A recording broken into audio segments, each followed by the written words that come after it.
everybody. Welcome to Bold Voices. I'm Angela Belcamino, and I'm so excited to have these incredible special guests with me here today. I've got Jay, we've got Tiffany Savage, we've got Madeline Elizabeth in the house.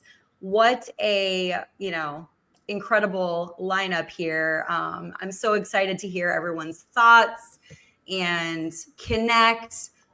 Please, guys, chat with us in the comments. Feel free to. We love it. We love it when you interact. If you would like to share, repost the stream, that would be amazing on X. And then just chat with us, talk with us, let us know what you're thinking.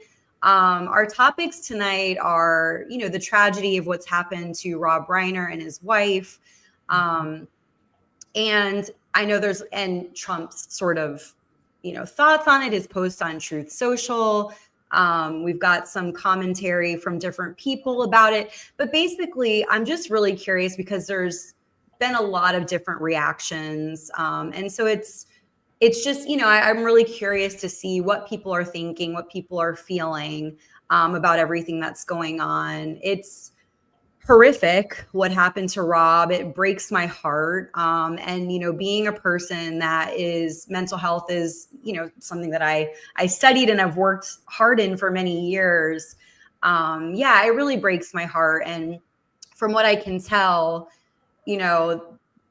Rob and Michelle really tried to help their son, Nick, from what I can tell. Obviously, right, I don't know. I wasn't there. But from all the research, from the interviews, from everything that I've seen and read about it, it does seem genuinely that they really did try to help him with his substance abuse and mental health issues, which have been going on since he was a teenager. And I've seen firsthand like families who've been dealing, with these sort of challenges and how heartbreaking and how difficult it really, really is. So for anyone who doesn't know, Rob Reiner and his wife were found stabbed to death on Sunday, and their son, 32-year-old son, Nick Reiner, is suspected and has been arrested on the murder and charged. They apparently had a public argument the night before at Conan O'Brien's holiday party. And as I mentioned, Nick has a history of substance abuse, like heroin, has been potentially in and out of rehab for like 17 stints, which is, it's just tough. A lot of relapsing. Yeah. And he, potentially attributed his addiction, to like a lack of personal identity issues and living in the shadow of like his famous father and grandfather.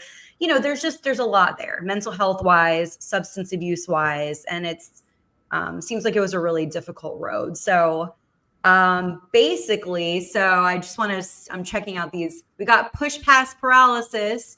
Savvy is a legend. That's all. She's the best. When I say that's all, never done. Clearly. Oh, we love Savvy. We love Savvy up in here. And mental health and addiction is a real pandemic. Lost my brother to addiction and suicide when he was 24. His name was Nick too. I'm so sorry to hear that. That's terrible. So yeah, I'd be really curious to hear any of your thoughts on all of this. So basically, for anyone who didn't know, that's what happened. And so then, what we're kind of talking about here is Trump's post on Truth Social, where he said, a very sad thing happened last night in Hollywood. Rob Reiner, a tortured and struggling, but once very talented movie director and comedy star, has passed away, together with his wife, Michelle, reportedly due to the anger he caused others through his massive, unyielding, and incurable affliction with a mind-crippling disease known as Trump derangement syndrome, sometimes referred to as TDS. He was known to have driven people crazy by his raging obsession with President Donald J. Trump, with his obvious paranoia reaching new heights as the Trump administration surpassed all goals and expectations of greatness. And with the golden age of America upon us, perhaps like never before, may Rob and Michelle rest in peace. Panel, I'm curious to hear your thoughts on this. How are you feeling about what Trump did? Warranted, unwarranted?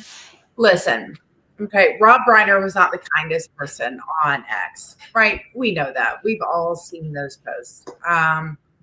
I even put out a post, and I am a Trump loyalist, saying, please pray for that family because it is tragic.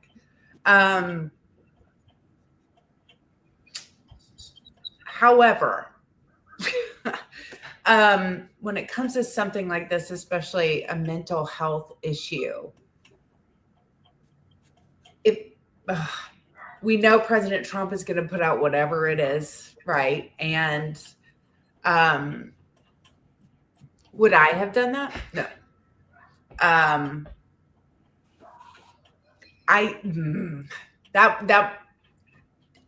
I look at it and I'm like, eesh. But now being a Trump loyalist doesn't mean that I agree with everything that man says and does. Yeah. This is one of those times. It shouldn't, the personal issues, right? This was a tragic way to die. And this also, like your intro monologue with mental health, like that is a huge epidemic that has hit our country. And it's crazy because on social media for the longest time, if you mention anything having to do with mental health, you are suppressed. And I put it out there every time something like this happens. Can we please have the discussion now about mental health, especially with a younger, generation, because it's a plague, and we're seeing just the most horrendous attacks. So this is one of those times where I do not agree with what President Trump put out. It doesn't matter. Like, Angela, you and I, for the longest time, were on two wildly opposite ends of the spectrum. And yet we always found a way to come, in the middle, without saying just heinous things, right?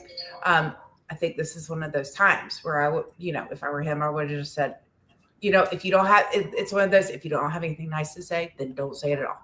So RIP Rob and Michelle Reiner. Done. And that would have been fine. This is a bit much. And it makes me like, yeah. Yeah. Yeah. I understand obviously that there is a history, and Rob Reiner was very vocal, saying a lot of things about him in terms of being a fascist and all of these. Like, I understand there's a history there. But for me personally as well, and I think there is a level and a line that can be crossed, and as a president as well, I know we're not necessarily surprised because he has said things like this before, and he had reason to not like him for sure. But it is very like, like the initial known that Nick suffered with mental health. I mean, other than wasn't it? Because they put out a movie or something right about it. Yeah. So it's not like it was a secret. So like TDS, like that has, and a couple different people have come out and been like, yes, this is actually a real thing. Like doctors have come out and said it, right? But even the fact that it was known that the son suffered from mental health issues, just steer clear of anything like that, right? Trump's not a stranger to mental health issues. Like his family, that's why he doesn't drink or he doesn't use drugs. And my thing is he should know better. I am a loyalist to Trump. I feel like sometimes when I come at him on different side views, people feel like I've fallen away from Trump. That's not fair. I think the big thing is we need a leader, and we need to take all of the political violence. Look at what happened with Charlie Kirk, right? We need to take the tone down, and we really need him to step up and lead by example with that. This only gives other Republicans, more of a reason to go on, start spewing more hate on it. And it's just kind of gross. It's the holiday season. The holidays are known for upticks. With everyone knows this, mental health tends to really uptick during, holiday seasons. And I just think that this is one time Trump should have just kept his mouth shut. He's also sitting here talking about how he wants to lead the golden age with Hollywood and bring everyone together. This means he really needs to look at his enemies, just like we need to look at independents and Democrats and try to bring them to our side come midterms. he is not helping going and calling out people when they just died. Those families have all reason to be upset, and it doesn't make any Republican look good because he speaks for us, especially when we continue to support him. It's also tone deaf because, again, mental health is a huge thing, and at the same time, we see all of the insurance premiums going up.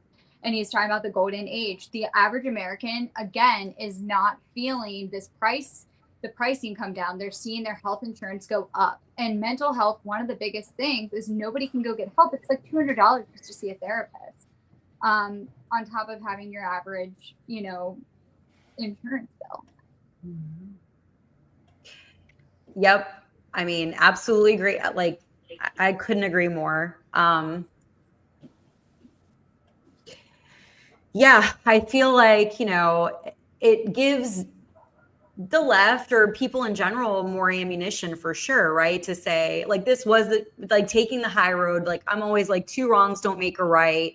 Just because Rob said terrible things about you, like, it's just, it really is, I think, an opportunity for him to take the high road and look good and be a leader, right? And unfortunately, I think it's, it gives, the left a lot more ammunition to be like, see, he's divisive. He's this, What I don't understand is, and we are Republican, like I say all the time, Republicans tend to be cowards when it comes to getting in the office. We don't see arrests. We don't see indictments.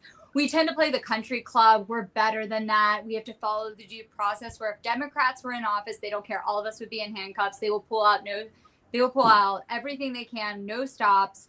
And so we have this, it's like a double-edged sword. Like, when it comes to this, he won't take the high road. But when it comes to actually like seeing Pam Bondi or seeing anybody get arrested, going after Democrats, saying certain things, we need to do the right thing. We need to play by the rules. So like, we have to choose, are we going to take the high road when the time is right?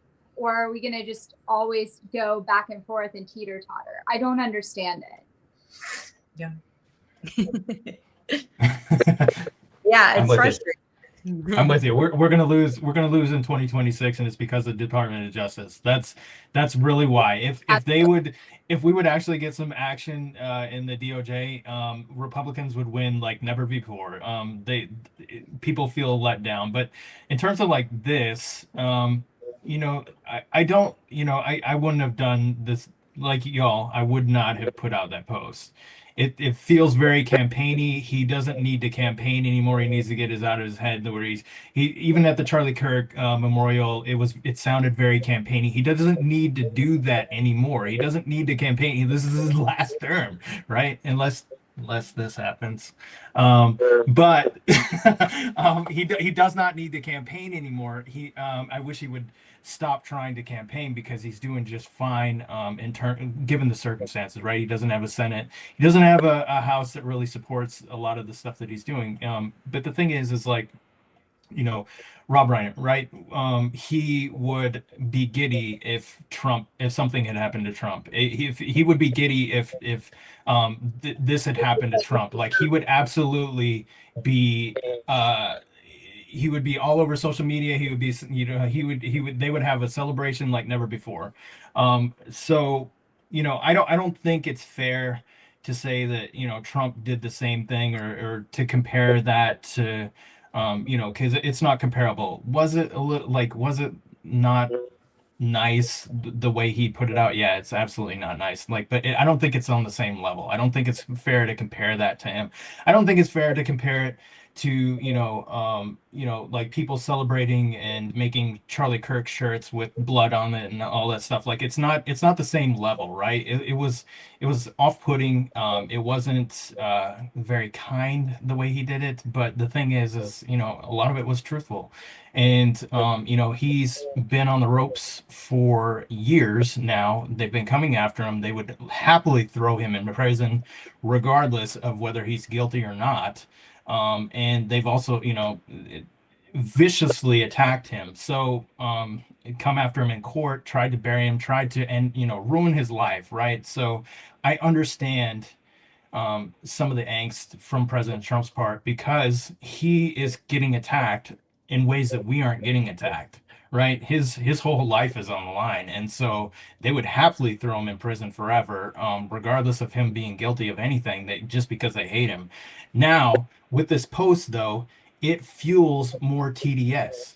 It's gonna make more, like every time he does this, it fuels more TDS. It makes more Rob Reiners. It makes more people crazy towards him. And so, part of me likes it because, they're so vicious towards him. Part of me likes that, he jabs back, but the other part is, this is not getting better. We have to deal with this beyond President Trump's term, right? We have a country to hold together. We have to, this is not over in a couple of years for everybody, and we just all like, okay, well, we had fun or whatever, we had this battle or whatever. No, this continues. Like, we have kids, we have mortgages, we have so we can't just keep fighting each other. We cannot just keep at each other's throats constantly.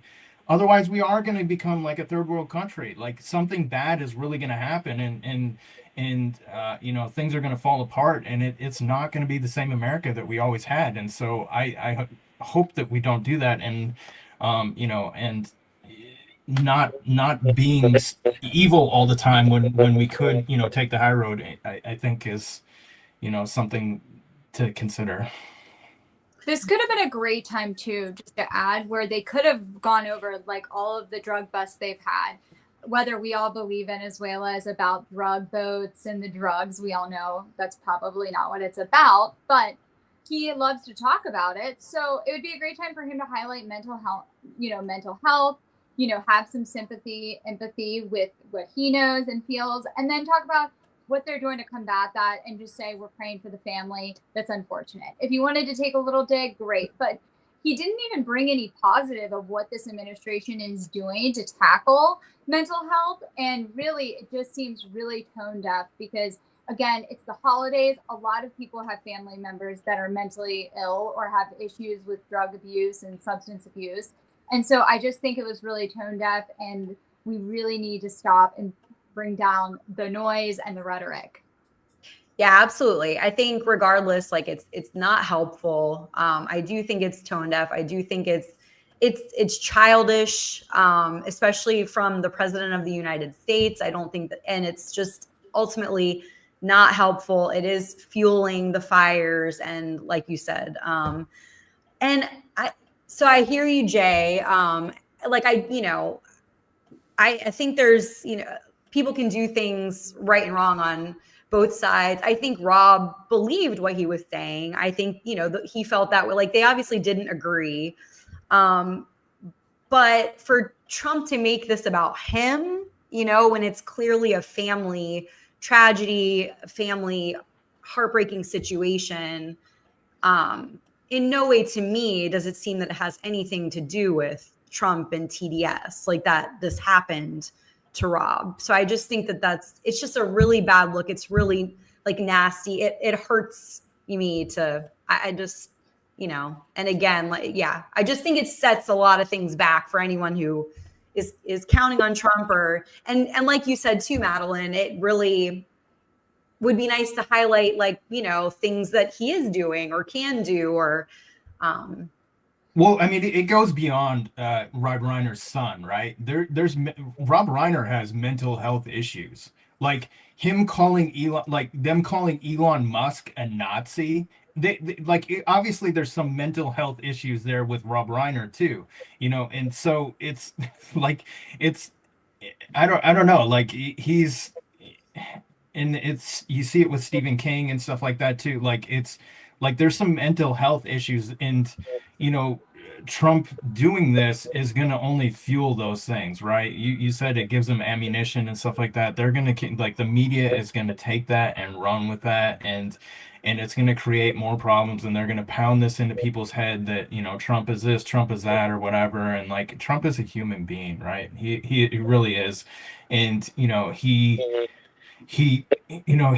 being himself or whatever, he thinks, you know, he knows that that's what a lot of us want. We like the real, we like the raw, we like the unedited version of our politicians, because a lot of politicians are fake. They will lie to you. And Trump, you don't get that filter. You get the unedited version every single time. And so, but the thing is like, you know, I don't know. He could have just he could express he could have made himself look more powerful by, you know, just saying less. Say less. Say less. Maybe someone needs to, you know, I don't know, like have it on his hand or like, I don't know. Not Or to not be a yes man. That's one thing that irritates me, is everyone around Trump right now is a yes man.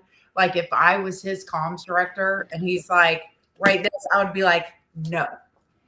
Well, everybody in the White, most of the people in the White No. House I know were put there by a donor. Like Oh, I can go through Same. for the people you would think, and everybody there has a tie to a large donor, and so you know that's hard. They all say they're not actually going to tell him that's wrong, and Right. I would. yeah. Well, But and that's that's the why I don't work. I'm not working for the administration. So well, that's the other thing Yeah. I feel like too is how we all are almost like hesitant to say anything. Where if communications is looking on X or they're looking on social media, and maybe more Republicans are saying, "Hey, like we feel this is tone deaf, or we don't like what you're saying." But the other issue is now our party is so at odds with each other, and it doesn't even have to be about those big issues, like whether it be Israel, Candace Owen, like some stuff we talked about in the last episode when I was here. But it could just be as simple as this. Like, I feel like if I go out and say one thing that would disagree with Gunther, no offense, or somebody that's, you know, go against Trump, it's like, God forbid, I am no longer a Republican. I'm not a loyalist. And that's not true. But we also we all have our flaws, and we need to give the president feedback, because right now, as much as we're all feeling he's tone deaf, I'm afraid he is thinking midterms is just going to be, you know, a slam dunk, and it's not. No. Yeah, Scott Presler's been sounding the alarm on that for a while now. And yeah, I feel it too. Like especially with the Georgia turnout in the primary, and then the elections this fall, very low turnout, very low enthusiasm. You know, last year everybody preached about local and getting involved and all this stuff or whatever, and hardly anybody turned out. Hardly anybody even knew that there was an election. And you know, that's concerning because the reason why we had a big turnout in 2024 was because of President Trump, and Trump is not on the ballot, and people are not going to turn out, and people are frustrated with things like the DOJ inaction, and so they're tired of being let down on these issues. Why are we still paying the Taliban? Why are we still sending the money to Ukraine? We said we were going to stop this, and here we are almost a year in, and we have not stopped it. So people are frustrated with that. I feel like also a lot of people, you know, as much as Trump is very blunt and we all really enjoy his candor, I feel like a lot of people were really hoping we would see transparency with this administration. We would all be more understanding on where everybody stands, whether it be DOJ or even in the White House. I feel like there's a lot of things, blurred lines, and you know, all of us can kind of have our ideas and put our ideas together. But the fact is the transparency is not there. To me, Susie Wiles is a fantastic. She's always been fantastic at running campaigns. She's great at being a PR spin master, and you know, I give her a lot of credit for that. But this entire administration has been one PR twist after another, and they bank on the media going quickly and Trump just signing things and making it go faster and faster, to the point that we're not catching and able to fight back on some. As Republicans, I feel like our voice is not being heard because they're moving so quickly. And it's not in the best way, because we all know it's not like they're passing these bills in the House. They had to put everything into one bill just to get it passed. They're just moving the news cycles quickly. And unfortunately, it's really going to hinder the Republican Party. I appreciate all of your insights, and I think it's really, really valuable feedback. Like, and I appreciate the fact that you guys are able to, and I wanted to say that, and it's being said in the chat as well, to disagree with some things that Trump does, like to not, to not be like, and also that is something that I'm, have dealt with on the left as well, right? So I've been the bold lib, and you guys kind of know I've gotten pushback just for saying that I don't agree with certain things, and it's maddening. So it kind of is happening on both sides, where if you don't subscribe to this echo chamber, like, it's weird. It's not normal to think that your guy or your girl like doesn't do anything wrong. Like, you agree with every single thing they do ever. I mean, that's not that's not normal. That's not reasonable. It's reasonable to ask questions and be like, oh, I don't know about this thing. Isn't like, so I don't know. That is something that seems to be going on both sides that is frustrating. So I appreciate that, you all have been able to be like, yeah, I don't particularly like the way that he handled this, but these are all the good things that I do appreciate that he's doing. So Push Pass said, perfectly said, Savvy, we can still be MAGA and Trump loyalists without agreeing with every single thing he does and says. I think that's super reasonable.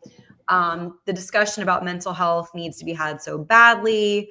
Definitely. We should have all taken the high road after Charlie. I think this is similar to what, a lot of you have been saying. To Rob Reiner's credit too, I believe that he took the high road with Charlie Kirk too. So to his credit, again, I don't think he would have extended the same courtesy to President Trump. However, he did take the high road with Charlie Kirk. So that's something, maybe something to think about, because, we could do the same thing. Yeah, no, I do. I really appreciate seeing people be honest and be able to say, yeah, I don't think he handled this well. Like, I think it's a bad look. It's inappropriate. It's, all of that. I do really appreciate that. And I think whether you're right or left or whatever, you should be able to do that and be honest about looking at the situation.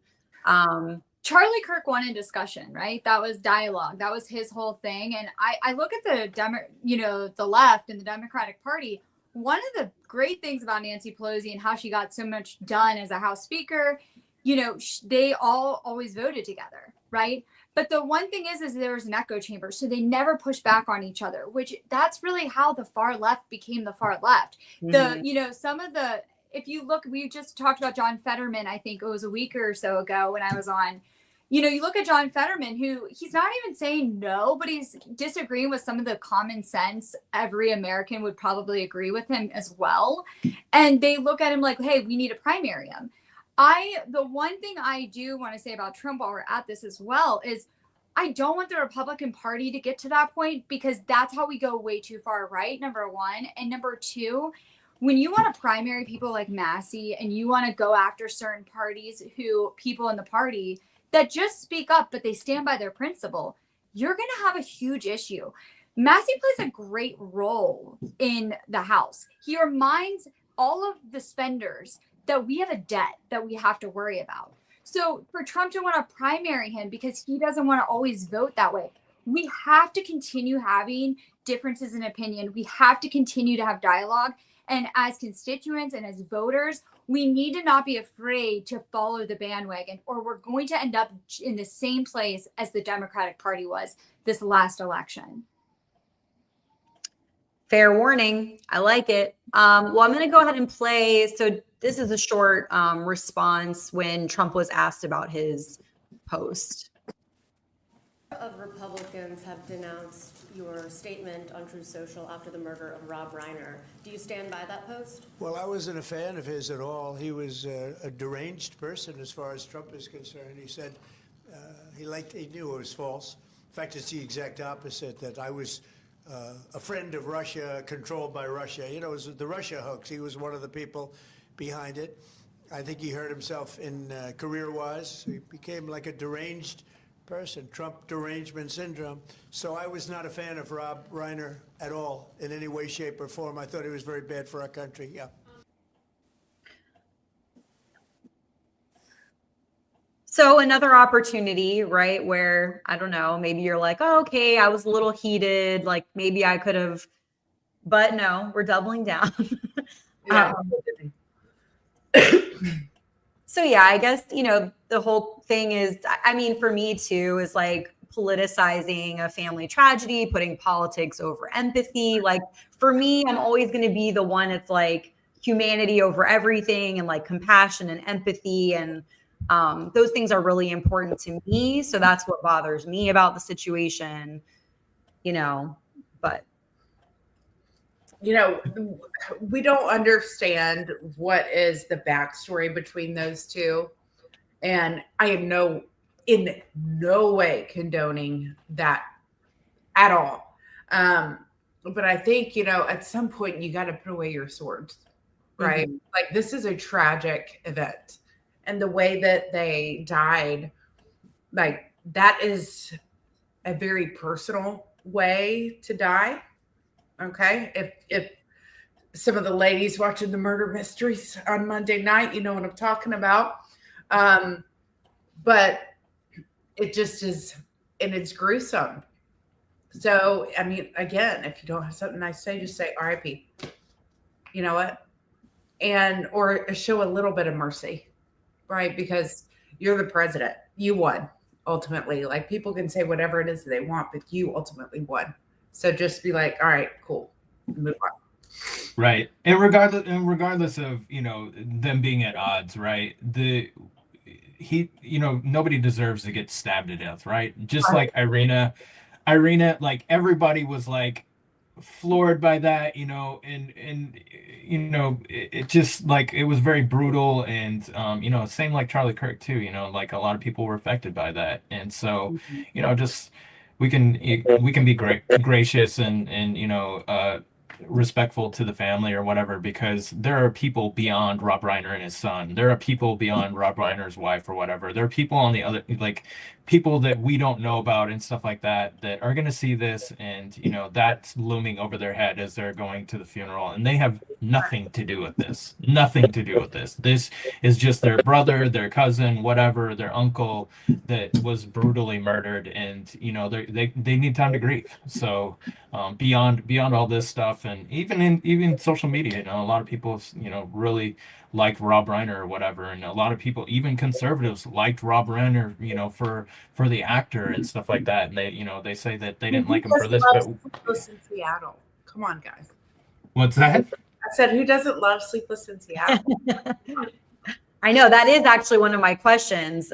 Is what your favorite Rob Reiner movie is? There's a lot of classics in there. Sleepless in Seattle is my all-time favorite. Love that. But yeah, no, I mean all great points, absolutely. And like I thought it was completely disgusting Democrats that were making fun and celebrating Charlie Kirk's assassination. I mean, that was absolutely disgusting to me, and I 100% call that out as well. Like it's yeah. So what does Nick Fuentes have to say?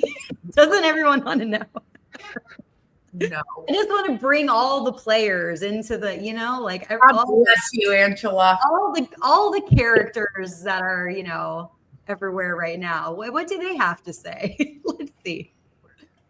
Forget for a moment that we are in a war. Someone gets murdered by their son. It's a horrific tragedy. This is a horrible story. And nobody deserves that. I don't care what their politics are, what they said on the internet or on television. Nobody deserves to be murdered, stabbed to death with their wife by their own son, who they tried to help, and their best friend discovers the corpses. It's despicable. And it's despicable to make fun of that. And I do think that, look, somebody like George Bush passes away of old age at the very end, and you talk about his political legacy, that's one thing.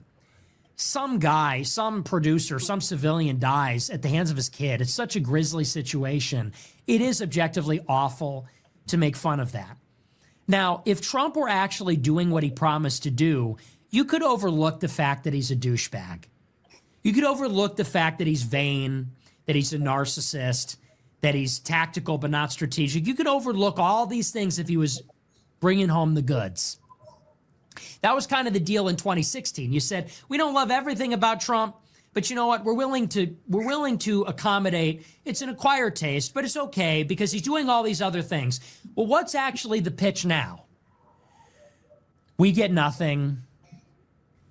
We get no concessions. There are no deportations. We haven't ended one of the wars. We haven't remade the federal bureaucracy. And then he's a dick on top of it. Then it's all about his vanity and his own self-aggrandizement on top of it. What is the redeeming quality now?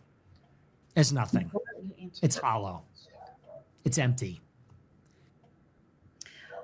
So not at all, not that I think that Nick Fuentes is the voice of reason by any means. I'm curious because, him saying that Trump hasn't done anything, I'm assuming most of you would not agree with that. So this is again, going back to, highlighting the things that are being done.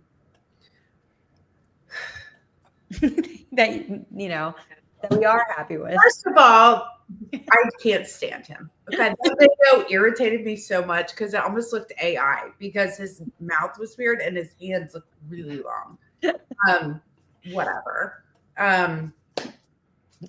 Nick Fuentes is not an idiot. He is not a dumb person. He knows how to word things or say things to make him look like he is like a just normal, which he is not. He is a wolf in sheep's clothing. I literally cannot stand him or his Groyper followers. They're trying to divide America First and MAGA. We are the same. So stay away from the blue hats and Groypers. You can go all the way off. I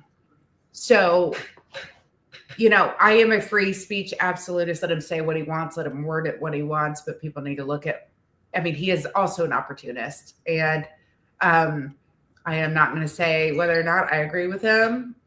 I am just going to say, just be careful. That's it. Well, I'm not a Nick Fuentes fan. I don't follow him. I just know some of the things he says, and a lot of it I disagree with. But the thing is like he does have some intelligent things to say. The other part of that is a lot of teenagers follow this guy. So if you discount him, if you say Nick Fuentes is an idiot or like Nick Fuentes is nobody or whatever, bullshit. I'm telling you right now, kids are following him. Kids are flocking to him because of things like, white males being blamed for everything. White male, like people, like the media trying to spin things or whatever, making us look bad. Feminism. These are the things that are making kids flock to him. And so if you think that they aren't, they are. I'm telling you right now, go ask any teenager. They know who Nick Fuentes is. They watch his videos. They watch him. And so we better pay attention to that because he's reaching them and maybe we aren't. And so, the thing is like these are voters. These are people coming up. And so if we're not gonna go to them, if we're not gonna get on their level and we're not gonna talk to them, he is. And he's having an impact on them and he's gonna whatever the case may be.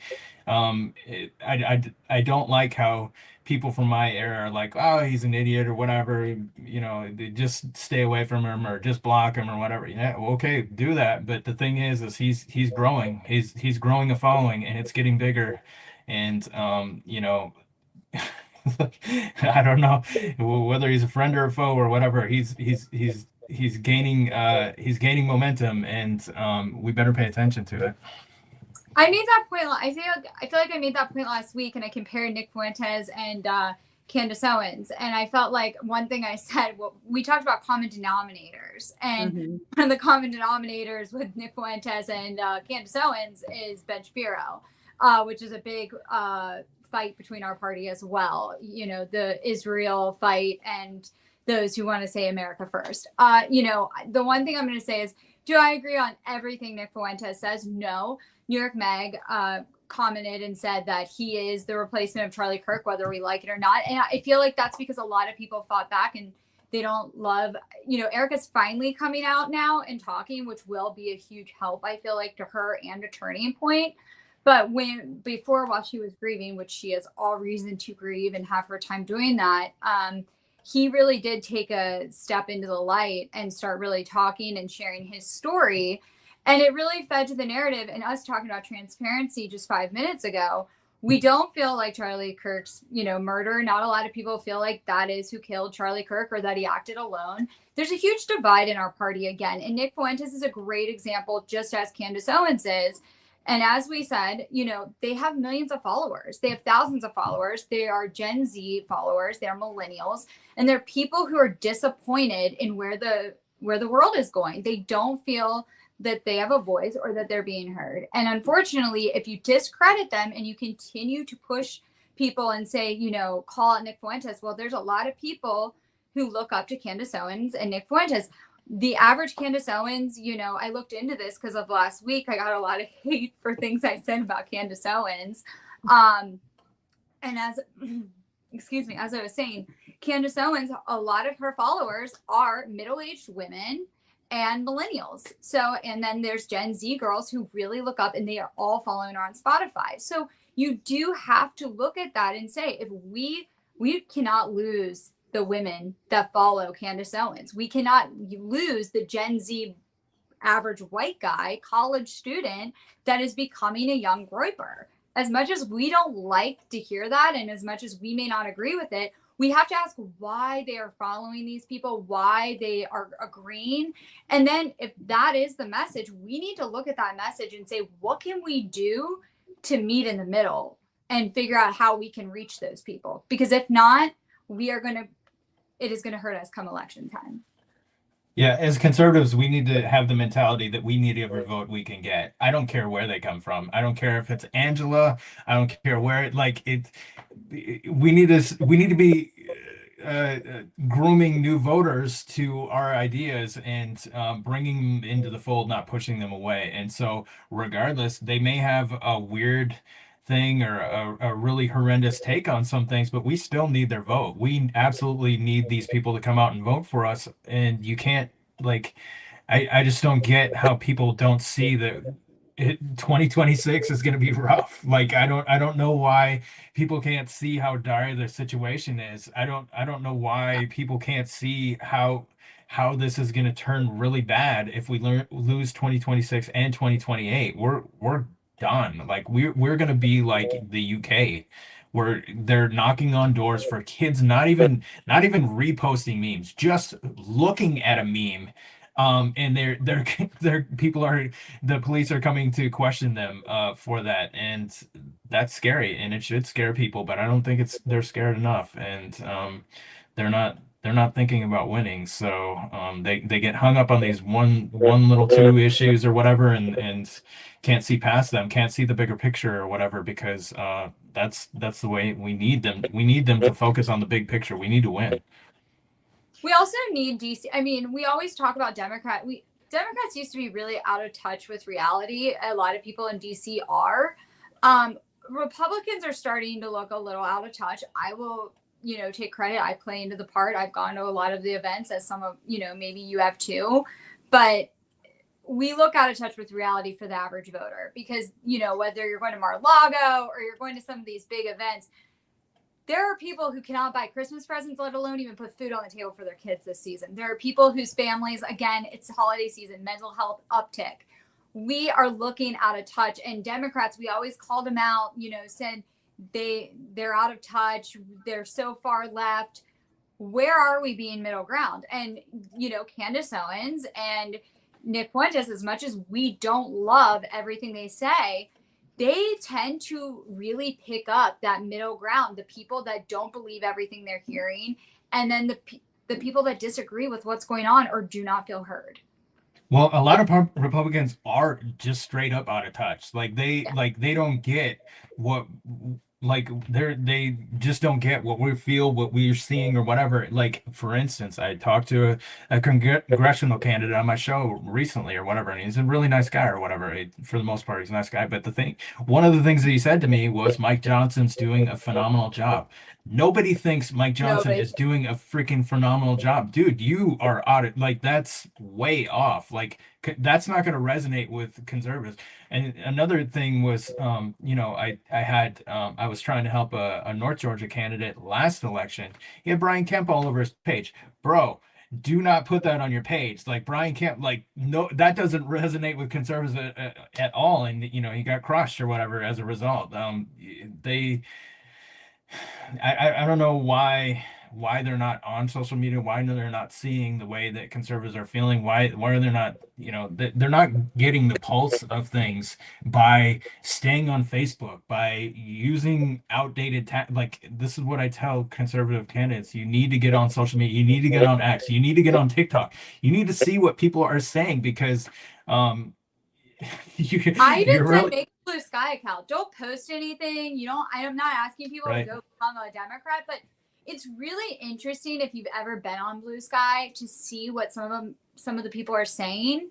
Because the one thing about X too is, depending on your algorithm, it does become an echo chamber as well. Because a lot of the Democrats and a lot of the people that used to disagree with all of us when we would tweet, they left and they said, we're not coming back, we're going to Blue Sky, and they're just not active. And so I do tell people, go look and see what people are saying, because the Republican Party, it's funny, we've changed. We have become the blue collar people. There's a lot of blue collar voters for Trump. That is who he appealed to, the blue collar, average worker. He talked about plumbers, he talked about trade schools. Well, those people are actually struggling right now. Those people are struggling across the country. And they don't care about Mar-a-Lago. They don't care about the country club that all of, no offense, but all of us Republicans, we're all having our Christmas parties at the country clubs. Meanwhile, and then they post, and then all their constituents and voters see is all of us all dolled up at these, country club parties. But then meanwhile, we're turning around and we're seeing people can't even feed their families. And there's people that have mental health issues. And it's just, we are starting to look tone deaf. I'm not saying we can't enjoy our lives, but it's funny because there's a balancing act here. And I don't think we're doing a very good job at balance. Yeah, it's funny. I made a Blue Sky account. It was more of a parody, and I wanted to go see what was going on over there just to check it out. And Barack Obama's chief of staff ended up following me. It was pretty funny, but I was over there anonymous, just seeing what everybody was saying or whatever, and making just being ridiculous. But yeah, it's easy to make a parody account over there. But yeah, they need to see what people are saying. Regardless, the thing is. Regardless of how conservative, how liberal you are or whatever, your constituents are from both spectrums, right? You represent both sides. You need to know you need to know what everybody is saying. You have to have an idea of how they feel and stuff like that, because you represent everybody. And so I think that's important. I think that they have to know, I think it's very, you can't just go hardcore MAGA on everything and not know what the other side is saying, because these are people that vote. These are people that you're going to affect with your votes, and you have to know that. And I think that's your responsibility to understand how they feel. You guys are, it's so smart. Everything that you're saying, live in reality, right? Just because you want to ignore things or avoid them, or you don't want them to be true, doesn't mean that they're not true and not happening. Just because you don't want something to be so I think it's so much better. It's important to live in reality and acknowledge and see the things and have them out there, than to just act like they're not happening, because that doesn't make them go away, right? So with all this stuff, whether it's saying Nick is an idiot and he doesn't know what but you can't ignore the influence and the impact, like you said, that Nick and Candace are having, what's really going on. So just because you want to avoid it, don't want it to be true, it is what it is. And so it's better to have that all out there and figure out what to do about it, right? Or what so yeah. We need their votes. I'll just be honest. We need their votes. I don't care how you feel about them. We need their votes. Otherwise, we're going to get steamrolled. And I'm not saying I don't love Trump. Again, it's not about he hasn't done anything. It's just, in my opinion, even if gas prices have come down here or certain things, the average American still is feeling from the pandemic. They're still feeling from Biden printing all the money and inflation.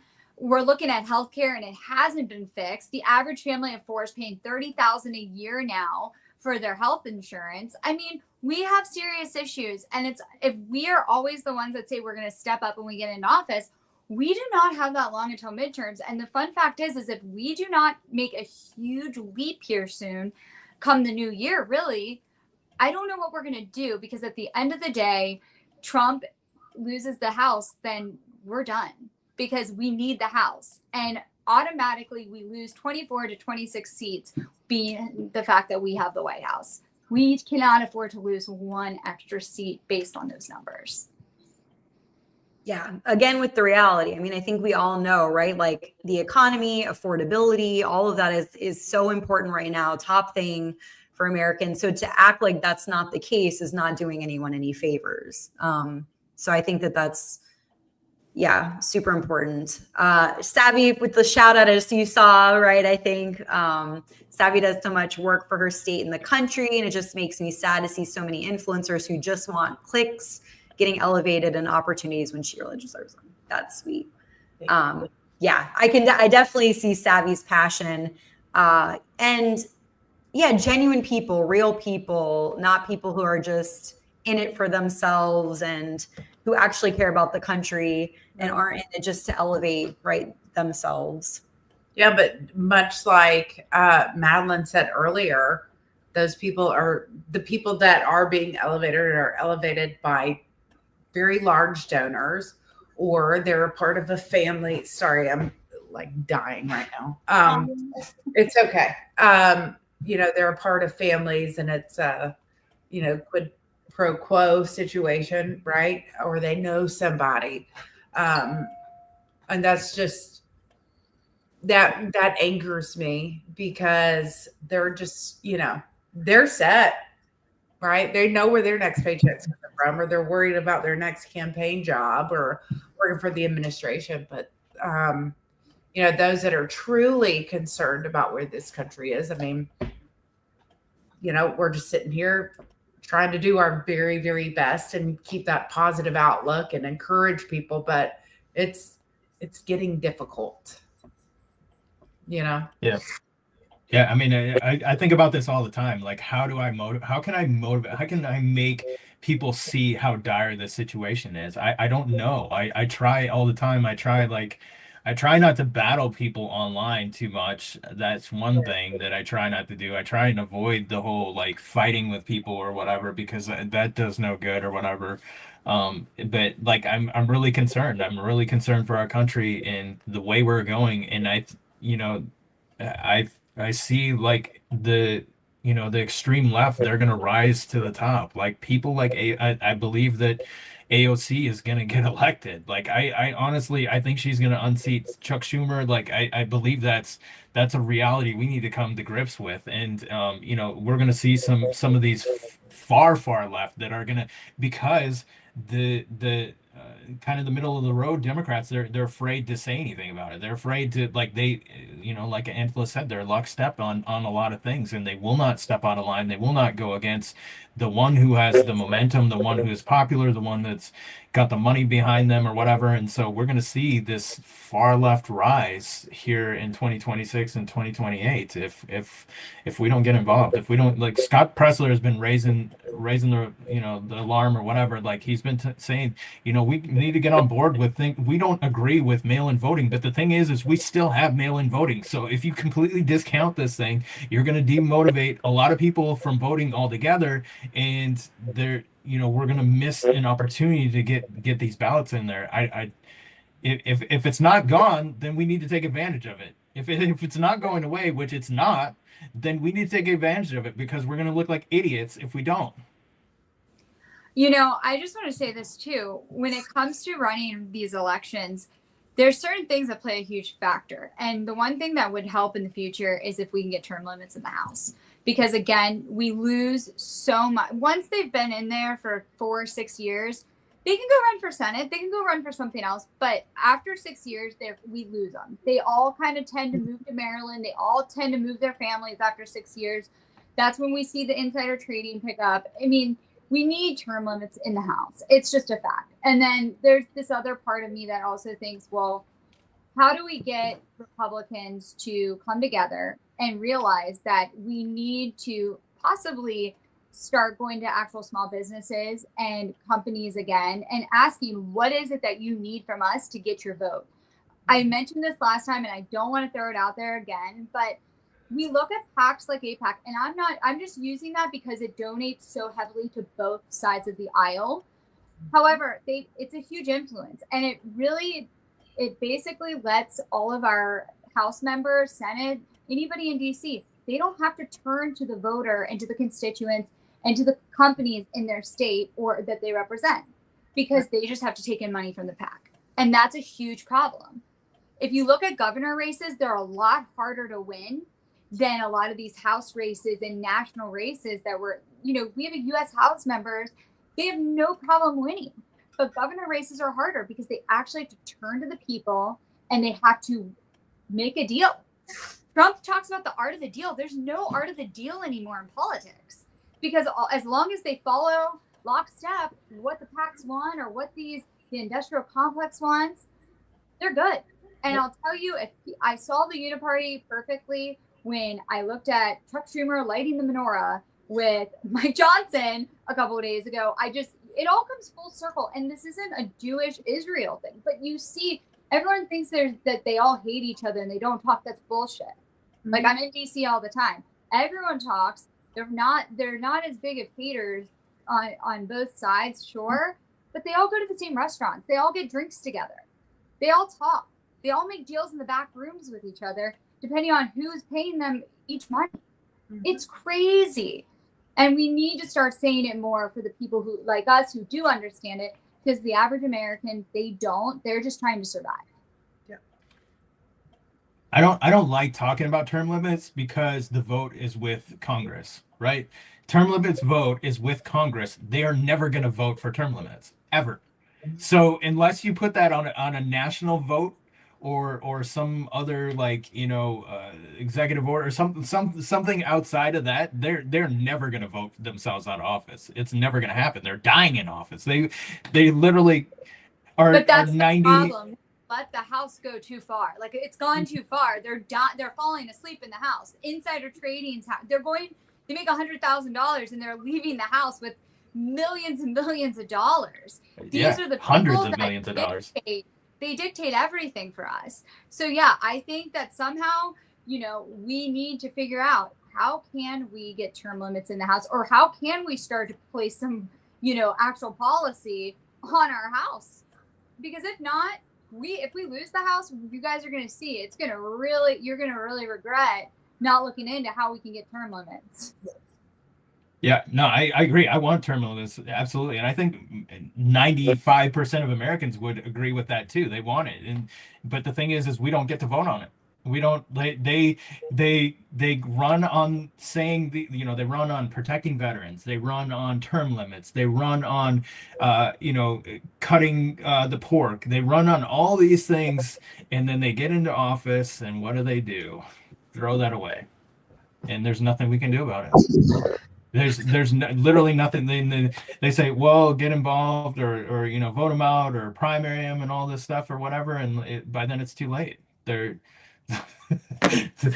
don't know. It has to be a national vote. That's the only way you're ever going to get rid of it. What do you guys think about this? With today's technology, things should be set up where Congress is in their home state a majority of their service. Oh, and Congress people need to remember they're providing a service to their constituents. Absolutely. It's an it actually, we've talked about this before. I represent Christine Bish, who went against Adam Schiff for mortgage fraud. She looks at the mortgage fraud prior as it's actually election integrity, because his main primary residence is in Maryland. And the fact is he never returns to California. The only time he does is for donor events. He's lost a sense of reality. He does not know what's going on in his district. And so again, of course, all of his constituents feel like they're flying blind. Look at California. It's completely broken. If you ask anybody, after any House member has been there for 6 years, they own a place in DC, Maryland, Virginia, in the surrounding area. It's a fact. And so, yeah, I think it's a super important that they return home and they deal with their constituents. And you should ask, what is their primary residence? Maybe this brings a fact of election integrity. Where do they actually live? And where are they celebrating their Christmas? Where are they celebrating holidays? And I don't want these staffers who are, or these summer interns to be who brings the message to them and says, oh, well, this is what's going on in your district. That's absurd. A 20-year-old in college does not know what's going on fundamentally, economically for the last 4 years in your district. Right. Yeah, the other piece is too is they stop representing their state, right? They become when they get in the House, they become an international politician. Like they stop focusing on their state issues. They completely disregard all that, and they become an international politician. Now they're talking about wars, they're talking about all these different things or whatever. Those are their concerns, and that's where the money is. That's the lobbyists, and the defense industry and these type of things, they get in their pockets, they fill their campaign coffers, and now that's their concern, and they forget completely about their state. Whether it be the industrial complex or any of these PACs that are very one-sided, the Democrats get called globalists and we all get called, I guess people would say we all believe in the state of Israel or you're anti-Semitic. So it's like there's these two sides of it, and really it's all, that's where everyone's been shouting out uniparty, because together we're all like both sides are guilty of it. Oh yeah. I don't know how you see it. But we're going to hold just absolutely pointless hearings, and we're going to televise those on C-SPAN to make it look like we're doing something. Right. It's ridiculous. Yeah. And you can't, as somebody who's been on Vox, like you can't say certain things you want to say Right. in response, because the minute I want to say something, I get that look like, don't go further. Like, Yeah. You're not going to go further. And that's a problem too, because again, then we're feeding into the boomer, you're feeding into the people that are paying for the network. And if you really want to go down that road, there's this huge fight right now going on with Netflix and Paramount and, who's going to own it and Discovery. And yeah, I have a lot of issues with what's been going on across the board.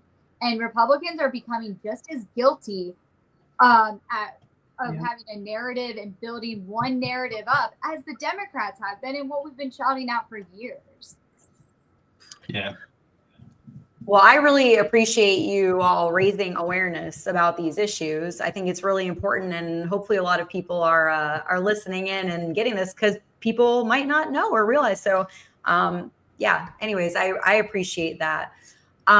Stacey Ann, thank you so much for reposting the stream. I do want to remind you guys, if you are on X or Rumble, please like and repost. If you're on YouTube, please like and subscribe. Appreciate you guys so much for being here and having this chat with us. Let's see what Tim Pool had to say about the Rob Reiner Trump situation. Talk to a fair amount of folks, and the sentiment is fairly universal that this is not the way to handle it. Donald Trump, of course, I think his points are valid, but there's a time and a place. You know what I mean? Rob Reiner was a Hollywood legend, and we want to go back to a time when we disagreed. And this is what I was saying this morning. The disagreements are actually how we solve problems in this country. When one person on the left says, I want this tax policy, and the person on the right says no, and then we work out what is the best way to go about it, and then people vote for the reps will come and then backstab the American people and then cater to the big banks and the corporations and big pharmaceuticals, and then nothing ever gets done. And then we all get screwed together. Anyway, I'm on a tangent now. My point is, this was an opportunity for Trump to be magnanimous. Everybody's basically saying, I know Rob was, Trump derangement or whatever, but that era of movies, those movies are the American culture we want to remember. Princess Bride, it's one of the greatest films of all time. Even though the story's a little wonky, it's weird, but it's just so good, so memorable. And I can probably recite the whole thing from memory. Trump had an opportunity to actually say, I know the guy hated me, I know the guy had said bad things about me, but I'm truly sad to see this happen. He did that with Ruth Bader Ginsburg. So I was thinking, even just a couple of weeks ago with Zoran Mondani, with the way he brought him in and put his big arm around him. I mean, those were attacks going both ways, but it's not like Trump doesn't understand how to do that. He doesn't, in that moment, I thought that was amazing. He makes it like he's his best friend, even though he's like the most liberal, / communist person ever grab office in New York. But Donald Trump brings him in, is totally friendly, congratulates him, amazing job. And so when I saw this, I was like, it's not like Trump doesn't understand the power of sort of playing the nice card, right? I'm in the power position. I can say whatever I want. And in this situation, he just seemed to let it go and decide to let his, it seems like, I don't want to say rage, certainly anger towards everything he's been through. He's been through a lot. I get it. But, these are the last statements made. Why not play nice and take the upper hand? So some of the things that we were saying, right, is some of the things that they're saying in terms of, being the bigger person. And yeah, it is. I was actually really surprised when Zoran Mamdani was with Trump. Like, he was on really good behavior. I was actually surprised to see that interaction. I was like, oh, okay. Like, I was impressed. So that was an interesting point, I thought, as well, because that interaction went better than I thought it did between Mamdani and Trump. So what do you think is different about this one? Well, I don't think anybody was as surprised as Zoran was. I don't think he expected that at all. But I think it was brilliant. I think the thing is he's going to be the mayor of the largest city in America, right? 8 million people in New York City, right? So are you going to go to war with him? Are you going to make things worse? Are you going to further divide or whatever? Or are you going to try and get some things done? There is some common ground, the affordability thing is something that's universal, right? Everybody's concerned. We just have different ways of trying to solve it. One is more proactive, one is more reactive. And the thing is like, but it's an American concern. It's like, nobody wants to see rents so out of control that college kids can't afford to move out. We want to see kids moving out. We want to see kids launching their careers. We want to see people to be able to buy a new car. We want to see all these things happen. This is something that we should be able to come together on. And so I think that Trump bringing him in, even though they have a lot of disagreements about how to go about things, the reality is they actually are trying to get to the same outcome. They just have a completely different way of doing that. And I think Zoran's flawed in his thinking, but the thing is like, why make him an enemy? We have enough enemies. Bring him in. Try and come to an agreement. Try and figure some things out. Maybe you can help him out on some things, and maybe you can, get him to help out on other things. He's going to be the mayor of the largest city in America. You can discount him if you want to, but that's an incredibly important position. And I think it was a smart move on Trump's part. I mean, Trump does have Trump Tower there. He has a lot of investments there as well.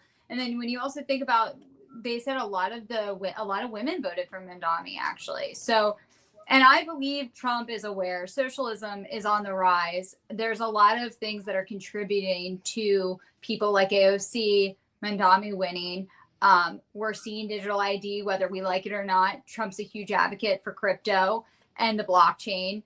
I think there's certain things that, as much as conservatives and old conservatives don't want to own up to, the next 10 years are going to look very different with AI. And Trump is aware that he's got to tap into this other new party and the socialism and the socialists out there, because both sides are making these moves to go that direction, whether we like it or not. I'm not even a huge fan of it at all.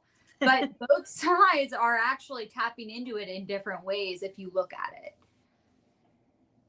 Yeah, I didn't get why people were like, oh, like outraged by the fact that they got together. Like, that doesn't make any sense to me. It makes sense that they need to get together and like potentially find some common ground or find some solutions about the things, kind of come to some. I mean, what else are you're gonna avoid each other? Like, I don't know why people were so outraged by them getting together. But it is interesting that he, so he has, I guess, the stake in it. I'm trying to compare what's different to his reaction with Rob, but there's a history, because I mean, Mamdani has said not nice things about Trump as well, right? Similar things, I would imagine. But I feel like those who voted for him were all never Trumpers. Like they were complete never Trumpers. So it's very confusing to me, but it also shows what we all said earlier to me, that Trump is aware of how to keep his mouth closed. He knows to stay quiet. He knows how to take the high road. And this is just one time where he maybe didn't and probably should. Right. Yeah. I mean, he does a lot of different things. Like, again, this is kind of like the Michael Corleone moment or whatever, like, keep your friends close, keep your enemies closer or whatever. But like, another example would be like Kim Jong-un, right? He called him Rural Rocket Man. They were at odds when he first got into office or whatever. But then he went over and saw him, and I think North Korea is a terrible country and they do terrible things or whatever. But the thing is like, what good does it do to be more enemies with them? What good does it do to have them firing rockets over South Korea? And it doesn't make things better to create more turmoil. And so if you have an opportunity to create less, to bridge the gap, to try and at least talk to the person, then I think it's a missed opportunity. And so this was a missed opportunity, but we saw that he had some successes with some of these other ones, and so we should applaud him for those things, for doing that, because stepping across, bringing them under his wing or whatever. I think that's the right idea. Yeah. Yeah, no, absolutely. I mean, yes, a lot of the things that we said earlier, I don't know. I forgot what I was going to say. But in the spirit, I think I was going to say of like bridging gaps and kind of along these lines, there is a video I have of James Woods kind of commenting on, because I know we're sort of all in the like spirit of trying to bridge gaps and, come together and find common sense. And, we might disagree on like embracing that it's okay to disagree, but it's important to have the conversations. So that being said, it was kind of interesting. I found this clip of James Wood kind of talking about disagreements with Rob Reiner, that they didn't have the same ideas and outlooks and opinions. So let's see what he had to say.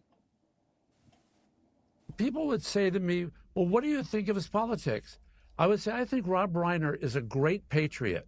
Do I agree with some of or many of his ideas on how that patriotism should be enacted to celebrate the America that we both love? No.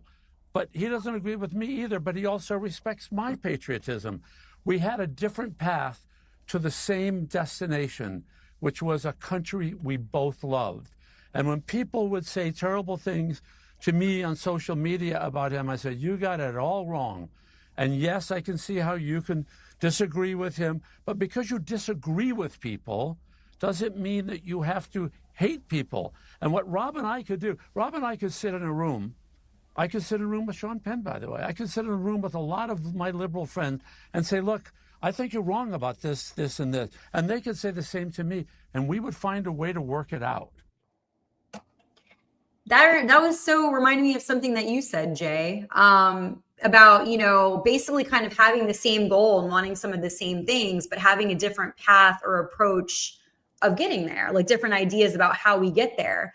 But again, the whole, I like that a lot, the respect thing, right? Like while we have these conversations and we might disagree and not see, it is important to, we've talked a lot about tone and your approach, and when you communicate with someone, how that's really important so that people don't shut down and they're actually listening to what you have to say and there is an exchange. So I think respect is really big, when you look at that. and just trying to be open doesn't mean you have to change your mind, or, doesn't necessarily. But sitting in the room, like, even if it is uncomfortable or someone's saying something that you don't agree with, staying there, like seeing it out, to get to a better place. So I think, those are a lot. And I'm pretty sure James Wood blocked me on X.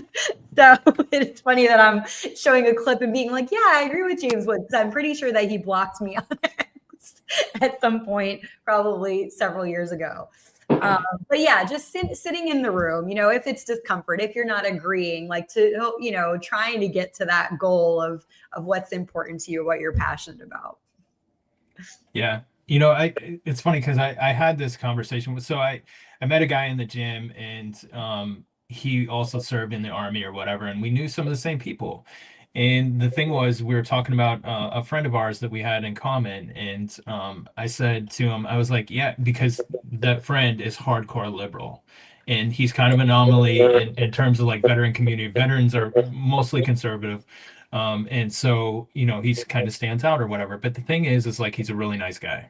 I know his family, I know his wife, I know his kids or whatever. The dude would do anything. Like, if I told him my truck was broken down on the side of the road, he would be there, no problem, to help. And same for him, from me. And the thing was is me and this guy were talking about it, and we said, yeah, we used to be able to put our differences aside, and recognize that, we don't agree on these things or whatever, but like, that doesn't mean we have to be mortal enemies. Like, we don't have to be at each other's throat just because we don't agree politically or whatever, but there's more to life than politics. And so, I think that's important to remember that and to reflect on that, because I think it's easy to get caught up in social media and to get into the battle and to get into the other people's throats, because the reality is most of us are pretty normal people.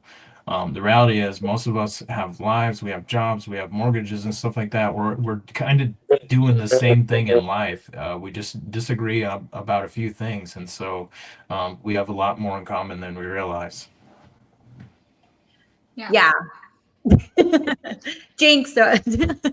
I mean, it's never the differences in people that surprise us. I feel like it's the things against all odds we have in common. And I think the one thing is we used to I look at like the color growing up, it was always like color friendship. We were always talking about like the difference in color and diversity and all these, and how we were all one. And, as a child, we all learned that. And I was taught that over and over again through all these different books. And I feel like nowadays we can take the color of friendship, and it's not about the skin. For me, at least, it's not about skin color. For me, it's about like, I feel like they're pushing Democrats versus Republicans, and kids are growing up in these households, but also propaganda is coming up even in toys. Like, we look at little people, the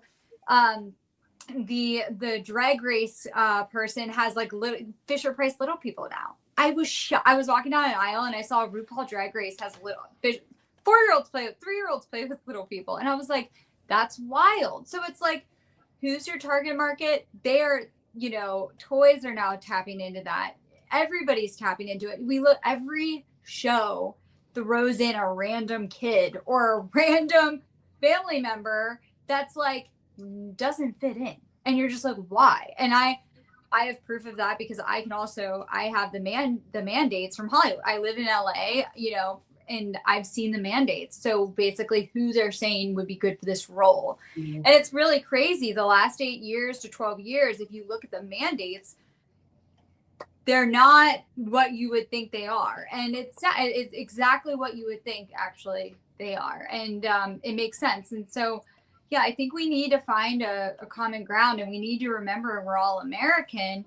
And instead of being, we're America first and pushing this like if you're America first, you're apparently like anti-Semitic, or you don't believe in all these other people and things that are happening in the world. I think we just need to all be under God and under one nation. And we need to remember that. And maybe we should go back to maybe we need to say the Pledge of Allegiance again, because that, if a kid has to recite that every day, it's a good reminder.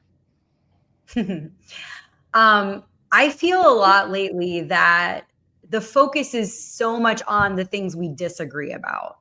And, going back to being like Madeline, I feel like you're traumatized, and I feel like I'm traumatized in the same way, where just because I like disagree or agree with something, people like lump you into a category and decide. Like that's happening to me as well. Like I'm getting unfollowed left and right. I'm getting DMs like I've had death threats, unfollowed. like I've had death threats come my way, and people like tell me I have to go to the police, and I'm like, I've had the police show up at my house and say different things because of different things I said online or on speaking engagements. And I'm like, I have to live. I have to be able to talk, and we need to be able to have these conversations without fear. Yeah, absolutely. That is insane and terrible. Like we should be allowed to speak our minds, speak freely, say what we believe. That doesn't mean that people have to agree. But it is. I think it's so much better to have the conversations than to not, and to feel scared to say what you're feeling and thinking. So yeah, it is wild because, like I said, it's just people are so quick to jump to, oh, you said this one thing, and you're unfollowed now, you're MAGA now, I'm a fascist, I'm a Nazi, and it's like we actually, with a lot of liberals or people on the left who have canceled me, we probably agree about so much more than we disagree about, but because there's this tiny bit, and just in general though, right, left, like I feel like we're saying similar things where there's so much focus on the disagreements and just harping on that rather than we agree about so many things when we have these conversations. Like we see a lot of things eye to eye, and it's totally okay that there's certain things that we don't like.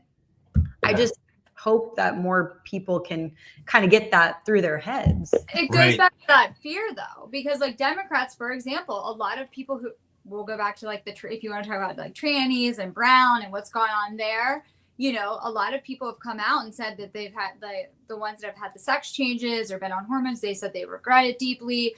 They were following the narrative. When you follow this really left area, it just, I'm sorry, my little girl was trying to. Oh, that's okay. That's okay. When we she didn't like it either. She was like, no. Yeah, well, I hate it. Follow the left agenda. They followed it so loyally that they were following it blind, and they weren't looking at what actually would come. With the right, it's the same way. If we keep following the blind, if we keep following Trump down every road he takes, he's going to be gone here soon. And JD Vance didn't always agree with everything Trump said, and we can all, as Republicans, admit to that. So if he was the successor, that's going to be a very different White House and administration than what Donald Trump is. And so we don't need to all follow our leaders blind. We just need to stand for what we believe in and help guide, as voters, help guide our leaders as they guide us. Yeah. Preach. Well, I hope it is JD Vance, but I have some concerns. But what you guys are talking about reminds me of an incident that I had online or whatever, and it was when Harry got swatted, right? Harry Sissons gets swatted or whatever. I was one of the when I saw the post or whatever, I was one of the first ones that say that absolutely should not happen to you. Like I don't care about your politics or anything like that. You don't deserve that or whatever. And then people were like, "Oh, he's a liar. He's lying about this or whatever." Like I was like, I don't care. Like my statement still stands. Like he should not be getting swatted. Like I think it's terrible when it happens to conservatives. I think it's terrible when it happens to a liberal too. Like that nobody deserves that. Like we're real people beyond the internet or whatever. Like shouldn't be happening. And John Collins, he came on there and said thank you for that or whatever. But like, my statement still stood. But the thing is like people get so wrapped up in this that they're like, oh, he's a liar or whatever. Well, he may be a liar, but the thing is like if he got swatted or whatever, I'm not okay with that. I don't want him to be getting swatted. Like he shouldn't happen. He's a real person beyond all this. He has a house, whatever. So. Yeah, I mean, that kind of circles back to the whole point of this conversation, right? Is like you might not like someone, you might not agree with someone, but you don't wish like violence or terrible things on them. And I guess people have different perspectives on that, but it's, like sometimes people think it's warranted or whatever based on, to each their own. But, when we kind of bring it back to like what's really important and what's really the point, and what's really helpful to the country. Those are some, good, I guess, guidelines to put in mind in all of this stuff. But yeah, it's still happening. It's like, I literally had someone this weekend on Instagram DM me and say, like, I've followed you for years. Like, I've sent you Christmas cards, and like, I just can't follow you anymore because we're not, like, ideologically, we've moved so far apart. And I was like, that's weird. Like, I don't, like, in my mind, it was like, well, what is it specifically? And it's like, well, I was listening to a stream and someone was talking about what they think, need to be done so that the Democrats like don't win. And you were like nodding.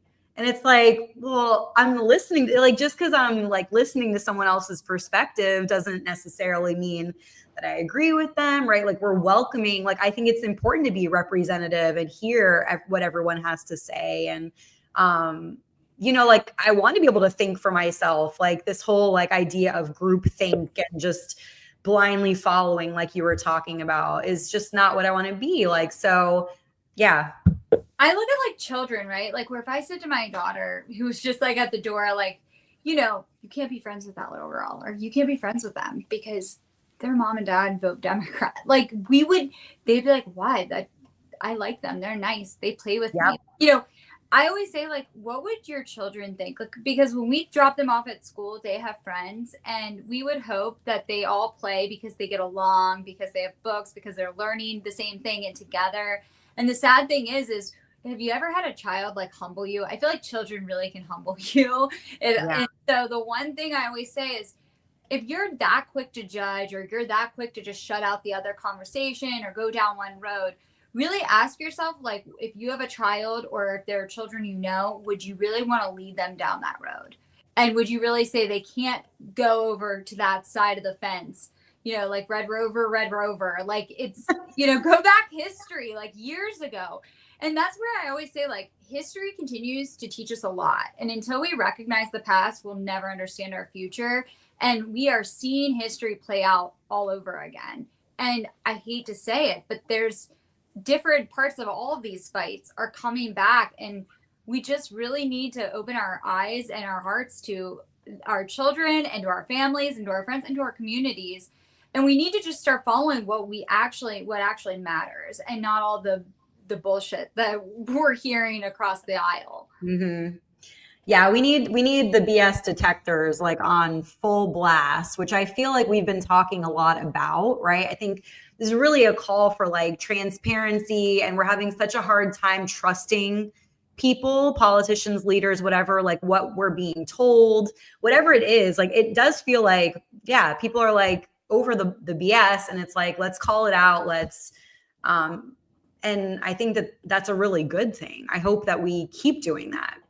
I think we're going to see a lot of the America First. I would like to see more, instead of all the rhetoric that we're all using in that term. I think where where Jay was talking about DOJ being a huge letdown, we're going to see a lot of constitutionalists come out here in the next, I think, few years, because we need rules, right? The justice system has been broken for a long time. The DOJ could really stand up and start to use the Constitution and the law and following it, and actually arresting people and doing something about it, and putting some law and order back into our cities, as they say they're going to. And that includes with leaders. And, start there. Constitution, there's a reason. And it's the one thing this country has that other countries don't. And it's what's keeping us. It's like the binding of a book, right? It's the binding of our country. It keeps us from falling apart. And I really think America First, that's what we need to look at. The Constitution, what matters. No, we should not take gun rights just because there's shootings. Look at the Constitution and follow it. There's a reason it was written by our founding fathers. Yeah, absolutely. It sounds so simple, right? Like, it's so simple, but somehow we've gotten so convoluted and so caught up in like the things that don't matter, and just like all this other like noise, essentially.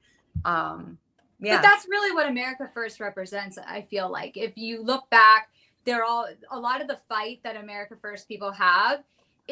Take the rhetoric away, it's really the constitutional rights that they're arguing. And I think we should really look at that and try to lead with that. Love it.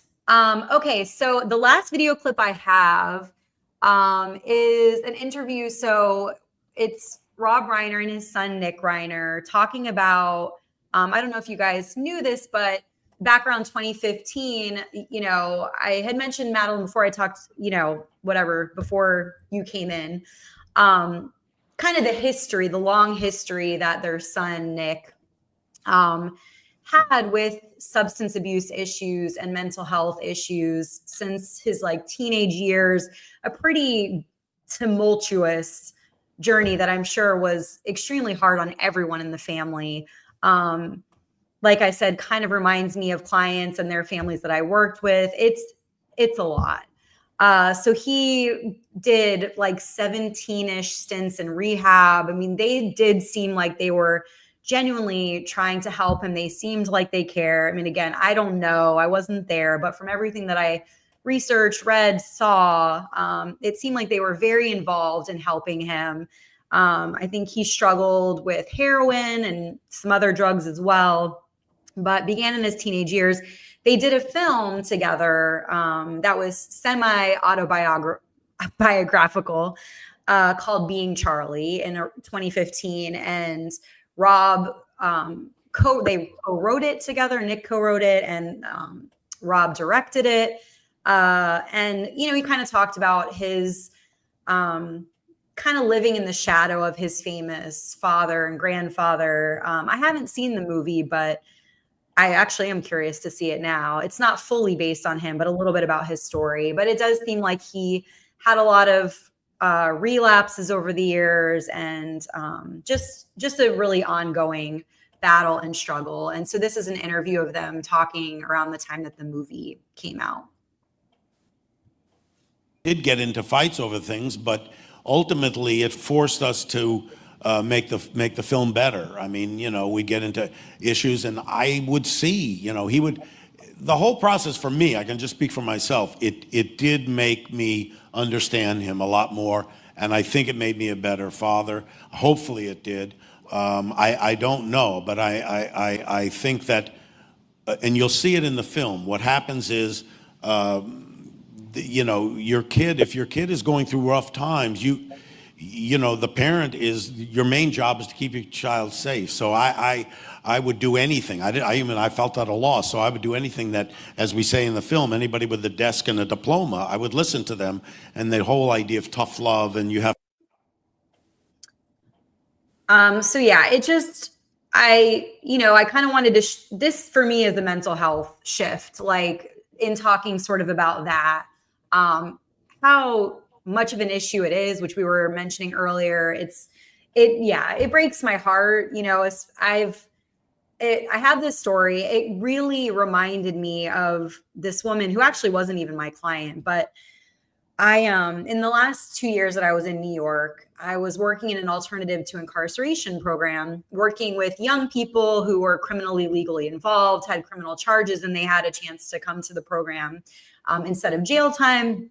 And so, drugs were often a part of some of their issues, substance abuse issues, mental health issues. But anyway, it was kind of random. My gym in my neighborhood, I was taking classes, and I ended up talking with this woman, and she asked me what I did for work. And she was like, oh my gosh, that company, my son went there a couple years ago. He had some charges. And, anyways, we would see each other every week and get to talking. And she would share with me her son's struggles, and they were really they were trying to sell their house, but the son was sort of hoarding, and he just had such significant problems, and he would lash out at them. It was just, and she was the nicest woman. I mean, obviously I don't know, but she just seemed like the nicest woman and was trying everything. They had, she was like, I've been trying so hard to have him with a therapist and do therapy, but he'll go but he just won't. And it sounds similar to Nick Reiner, because he would at points refuse treatment and end up in periods of homelessness. So it's just this, it's like, I don't know. I remember it just made me think of this woman that I met in New York and her struggle and just like seeing it all over her face. They were like trying to show the house to sell it, but the son wouldn't like clean up his stuff. And so like they literally couldn't get him out of the house, out of his room. And he was like, I think in his late 20s at that time. He wasn't super young. And it just broke my heart. So this whole situation made me think of her because it was just an ongoing every week, like, oh, and they couldn't really get him to go to therapy. They would have to he just wouldn't show up. They couldn't, and they were trying everything. But so anyway, it just really made me, it just really makes me feel for, and yeah, I don't know what else you can do. And then for it to end up this way, it's just really heartbreaking. Well, I think. Go ahead. Sorry, I didn't hear what you said. Don't discriminate to her. What's that? Drugs don't discriminate. Yeah. Substances don't discriminate. It can happen to anybody. And yeah, it's an ongoing battle that never really ends, unfortunately, for addicts. And sadly, addicts are the most selfish people, but they're also the most hurt and just broken people. And unfortunately, the families typically suffer. And I always tell people like Al-Anon is a great source. And that sounds like a very typical answer, but I always say reach out to people and go to Al-Anon meetings, just as important for especially during right now, the holidays, you guys. If you do know people that are mentally ill and that are certain, offer to go to an Al-Anon meeting because it's a hard thing for all families. Yeah. Well, in terms of like the like solving the mental health issue, solving like how do we tackle this in our country, right? I've talked about this a lot in terms of like veterans and PTSD and stuff like that. It's something I care about. And one of the things that I think that it's too reactive. The system is too reactive. They don't treat mental health like healthcare. Healthcare, it is healthcare. And the problem is a lot of it's not measurable. There's no way to see if it's working 100%. There's no way to, you can't measure what's going on in somebody's mind. There's no way to see a result in a lot of these instances, or to, it's kind of like fruitless, right? If somebody's mentally healthy or whatever, they feel nothing, right? They feel okay or whatever, like, but you don't see that whether that's a success or a failure. And the thing is like, in terms of like, especially veterans and stuff like that, a lot of times by the time they're getting help, it is already too late. They are already past the point of being helped, which is why you see them homeless, why you see them, failed relationships, suicide is another huge thing, because by the time they're getting help, it's already way past time where they needed help. And the thing is like, in combat and stuff like that, if they would stop treating it with such a stigma, right? Especially for me as a flight crew member or whatever, it was basically a career-ending thing. If you went to mental health, you would be pulled from flight status indefinitely, and there's no guarantee that you would ever be able to put back on there. And so for pilots and stuff like that, that's very concerning, right? You don't want to end your career. And so if you've been on a mission or whatever and you needed to, take a knee and go see somebody and kind of talk it out or whatever, you had a friend die or something like that, you really couldn't. You had to bury it and you had to drive on. And so that's why we see so many problems. And I'm talking about the military, but the thing is this translates to the rest of the country too. If we would stop treating it after it's already too late, if we would just incorporate this into healthcare, your whatever, like, and stop treating it with such a stigma or whatever, and really trying to help people, I think we could solve a lot of these problems. Yeah, I mean, the stigma is definitely a thing. As I'll talk about therapy as much as I can. It's like every single person I met with, like in that program that I was working in, the alternative to incarceration program, most of them had never done therapy, didn't know what it was. So it was super rewarding for me to like tell them what therapy was, like how it could be helpful. And you really see the stigma in action, because they're, oh, no, I'm not a crazy person. It's like, it's all that. And like the messages that they grew up hearing, where it's like, we don't tell people our stuff. Like, family secrets, like we keep it private. I mean, you really uncover like, all these messages and things that people think about mental health. And the reality is we could all benefit from mental health counseling. Like, it doesn't matter, how big or small or whatever, the problems are problems to us. Like, they affect our lives, and we can, better our health and wellness and quality of life by working on some things, or even learning some skills, like learning how to cope with things better. Like, there's little things. Like, it doesn't have to be, to Jay's point, it doesn't have to be a full-on crisis. Like, that's actually not when you want to go to counseling for that too, and not do it on your own. But yeah, being proactive and like the preventative type stuff, or the skills, the things you can learn ahead of time, before it gets to a full-blown crisis is ideal. So yeah, continuing to break the stigma by having these conversations, raising awareness, spreading that message to people around you, friends, family, whoever, that might not be, thinking about doing it, is so important. And it's funny, Madeline, I'm so glad you said it. I'm actually, the stream on Thursday that I want to do, I actually wanted to talk about mental health around the holidays, because absolutely 100% true. The holidays is a really tough time for people. I've seen families on both sides, both sides of the aisle. I've seen families who come from a lot of money, and I've seen families who are working class and, who struggle paycheck to paycheck, and they all struggle with, they have children or family members that are either, substance abuse, drug abuse, whatever that is, mental health. And it's sad. And I look, you were talking about an incarceration plan, the aftermath of that, like drug court or those programs you kind of go to instead of, getting a sentence, you can say, I'm going to go do this. And the one thing I can say is and thank God there are people like Angela, but these systems they're super overrun. These caseworkers have hundreds and hundreds of cases and files. And unfortunately, certain people do slip through the cracks, and you should, as a voter and as a taxpayer, ask, where is all of our money going? All this NGOs that they say, we're going to give our money to X, Y, and Z, that's bullshit. Because I look at some of the best programs. I look at Kentucky. I do want to throw this out there. Kentucky came up with parents during one of the worst times when heroin was sweeping the streets in Kentucky. There was a Casey law was created because the parents said that they could have survived, their daughter would have survived or son would have survived if they could have put them in jail. And so there's something called a Casey law where you can Casey law your kid or somebody you love to a bed in jail.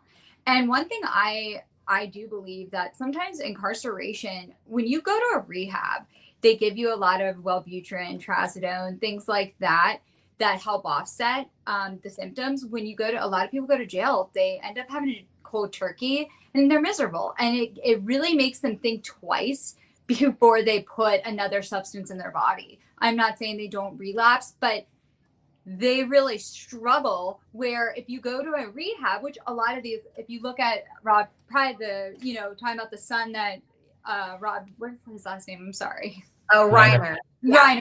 Reiner. You look at his son, he probably went to a lot of paid rehabs where it's very easy. There's probably like spas. He's probably given a lot of medicine to offset things that was going on. And so it's a double-edged sword. But one thing I will say is sometimes incarceration is not the answer, but it can help take a break from the real world. And then there are those extra stops where places like Angela worked, but we have to take our tax dollars and we have to help the people who are actually going to help these people.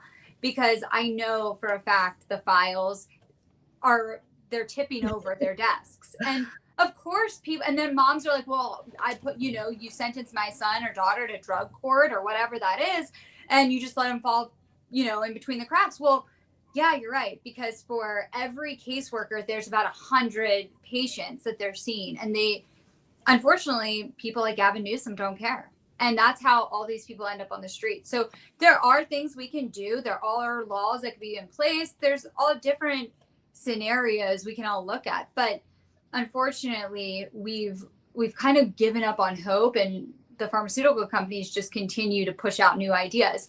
I mean, telehealth is on the rise. It's crazy that a child at 18 can just go get on. You can call up and get Adderall on a telehealth call in like an hour, and that to me is insane. You just have to go through all types of tests, and these kids, you don't know if that person actually has ADD by just talking to them on a Zoom. That's, there's a lot to be said about telehealth too, and I think that's going to lead to even more mental health down the road. Yeah. Oh my gosh, so true. So what's crazy is you made me feel good. When I was working at the nonprofit that I was working at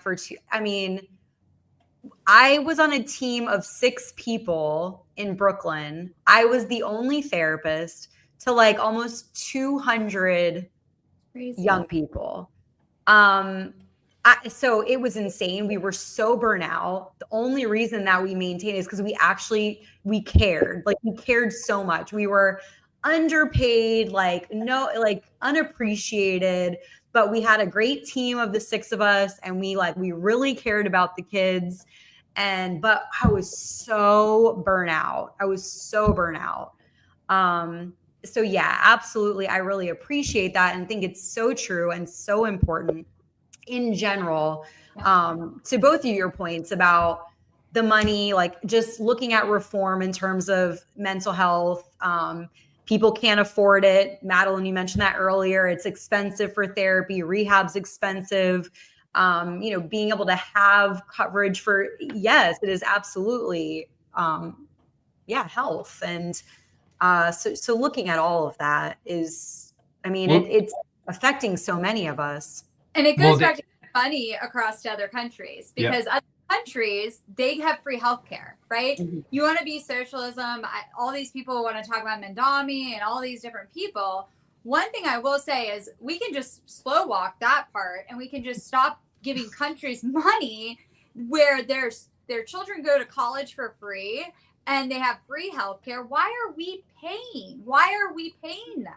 We have children suffering, adults suffering, living on the streets. It's absolutely insane to me. And that's where I do feel, you're seeing a divide in our country and in the party. And as Republicans, we need to step up and not be tone deaf, because the average American is struggling on 100 different fronts that we aren't thinking about every day. Yeah. And not to change gears here, but back to the pharma issue too, with doctors and stuff. Like, they get money to push these pharmaceuticals. They get money to push shots. They get money to do all these things. They don't get money or extra money to tell you to go out and exercise. They don't get extra money to tell you that, hey, you need more vitamin D. You need to lift weights to get your T levels, and you're going to feel better when you do this or whatever. Like, they don't get extra money, and good doctors are doing this. But the thing is like, most of them aren't. And, I see this a lot with the VA. A lot of guys, they just push pills on them or whatever, which is the temporary solution. They may help in the interim or whatever. They may get you, from being suicidal or something like that short term. But the thing is you haven't solved the problem. You need you need to exercise. You need to reduce your anxiety. You need to modify your lifestyle. You need to eat better. You need to do all these different things or whatever. And so, yeah, great. When it comes to that piece or whatever, they may be pushing that or whatever, but they'll just like hand them a pamphlet or something like that. I don't know. Maybe they need to go show them how to do this, because these people, just because they were in the military or just because, whatever, they're going to see the doctor, they don't know how to do all this stuff, right? They're coming to the expert. They don't know how to do this. If they knew how to do it, they would have fixed their life from the start. So, maybe they need to be shown how to do some of these things. I don't know. Maybe there needs to be like for some of these veterans that are coming out that are really struggling with these things, maybe there should be like a month-long thing where they get their lives back on track. They get them healthy. They check their blood work. They make sure that they're good on a lot of different things. They, show them how to do that. That's how we do it when we intake them, when we bring them into the Army. We get them to a baseline or whatever, and maybe when on the way out they need to do the same thing to help them out, to get them on their way, because life life comes at you fast, and you got mortgages, you got kids, you got all these different things or whatever. And so trying to deal with a mental health issue is nearly impossible with all these other things that you have going on in your life. And so, that's something that's why a lot of these suicides are happening, because people aren't getting the help that they need. They're not taking care of themselves because they don't know how to. If they knew how to, if they knew how to solve this problem, they would have already done it. So, and they're struggling. The average American adult has not had a full-blown like a whole physical on a yearly basis. If you want to talk about nutrition and eating well, all of those things, the average American as an adult, once 18, they don't go to the doctor unless they absolutely have to or if they're sick. And most of the time, by that point, they've moved around due to jobs, college, whatever it is. They just go to the little clinic down the street. And so most people don't even have a primary physician. And so they're also seeing, okay, why am I paying $30,000 a year for health insurance? I can't get into to a physician. I do need blood work done. But when I go to ask for blood work, they say it's not covered because of my age range or whatever it is. There's so many different parts. Really, the sad thing is we've lost on so many different fronts. We are so far gone that we really need to, it's going to take really tearing the whole thing apart and step by step rebuilding. And what scares me is AI is going to play a big part in it. Anybody in working in mental health, you put in the wrong code, you're not getting covered. Like you're going to have to wait a year to get another colonoscopy because that nurse put in the wrong code because they didn't get through. I just heard somebody saying about that the other day, and I was like, is that even a thing? Or if your insurance doesn't approve because the code doesn't match your health insurance code and the numbers, you'll see doctors fighting for their patients. And I had a doctor tell me they are moving toward being concierge doctors, which does not help the average American person. But they said, we are having to pay too many people to sit there and just fight with the insurance companies. We can't do it anymore.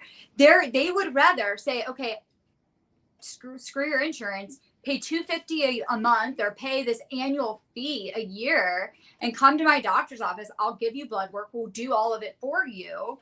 And that's really where we're moving again towards. These doctors are wanting to go concierge because they don't want to pay these people to go fight with insurance companies, and they're not winning. Yeah. There are way too many hoops to jump through when it comes to all of this in terms of healthcare. I mean, I had health insurance at my last job in New York, and like doctors were booked months out. Like it's very frustrating. Or you're fighting with insurance yourself because something should have been covered. But like you can spend an entire day on the phone trying to like make an appointment or figure out like who's covered, what doctor's covered. There's all those, like, it's just, yeah. So, I mean, you're already dealing with people not wanting to go to these appointments. And then you add these headaches on top of it. And when it comes to mental health, same, like we talked about the stigma. So it's already so hard for people to want to make an appointment to go see a therapist and like open up about stuff. And then, you deal with all these other things, or as you were saying, like potentially bad providers, like unethical people. Like that's like you hope that doctors or counselors, psychologists, psychiatrists are good. But I mean, you brought up another really great issue. Things are overprescribed. That was something that I learned about in my counseling program, and I would be cautious, but there are a lot of doctors who aren't and will prescribe things easily. That's a whole thing with psychiatrists. That is a therapist versus psychiatrist battle, because a psychiatrist tends to spend 10 or 15 minutes with a patient. Whereas when you're doing a full-blown like 50 to an hour therapy session, the person a lot better than the person who's prescribing them medication. So that's pretty wild. I mean, yes, they went to med school is different, but like you can just like, if you talk for 10 minutes, do you really know what's going on with this person who's telling you I have such and such symptoms? And I don't, it's dangerous. Well, And I don't go. Well, I just want to say one thing. Okay, well, that's where I feel like a lot of people just feel silenced. They don't feel heard. And this goes back to where today I really feel Trump, for the rest of our country, whether he liked the guy or not, there's a lot of people who are struggling, and we need our leaders to lead by example and have some compassion, especially during this time of year. Yeah, for sure. And the other about the healthcare thing too, I don't want to open a whole nother can of worms, but like this pandemic sowed more distrust among the public in the healthcare system than ever. Like I don't know how you would ever repair that, because people just straight up won't go to the doctor anymore. Like if they break a leg or something like that, they'll go to the doctor, but it's sowed so much distrust between the public and the healthcare system that I don't know that you can repair it without completely dismantling it and starting anew. Like they something has to change, and all the money is in with the pharmaceutical companies so they can continue on. They're going to keep making their money, right? You're not going to just shut down a multi-trillion-dollar industry. They have lawyers for days.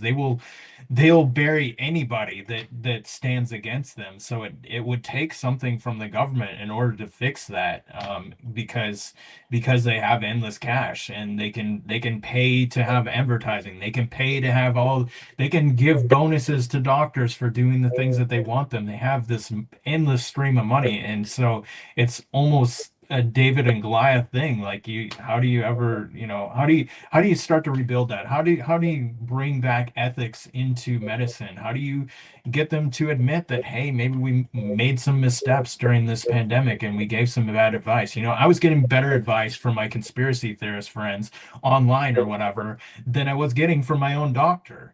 And that's reality, because like I'm fit, I'm healthy, I was doing the things that they said to do. I'm getting more vitamin D, exercising more, I'm eating whole foods, I'm doing all these things or whatever, versus getting shots or staying isolated, wearing a stupid mask that did more harm than good. And the thing is like listening to theirs, like I'm in fantastic shape now.